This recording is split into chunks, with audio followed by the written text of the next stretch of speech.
Domenico Vecchio, Agrigento oggi compie 10 anni, una grande festa e tante testimonianze di affetto ma anche momenti di riflessione. Intanto 10 anni come sono trascorsi?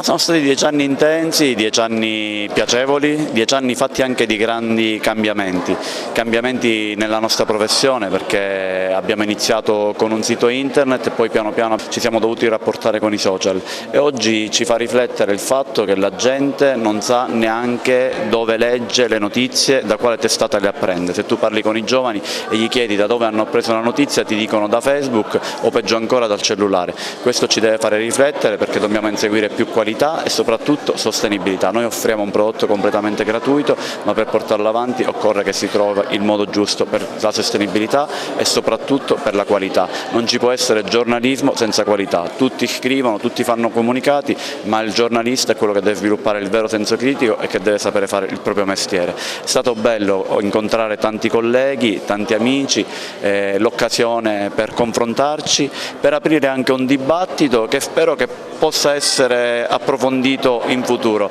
perché ad Agrigento ci sono tante testate giornalistiche, tanti giornalisti che hanno grandi esperienze e che se riusciamo a metterle tutte insieme sicuramente possiamo ottenere buoni risultati. Dobbiamo fare sistema perché oggi ce n'è bisogno più di quando abbiamo iniziato 10 anni fa.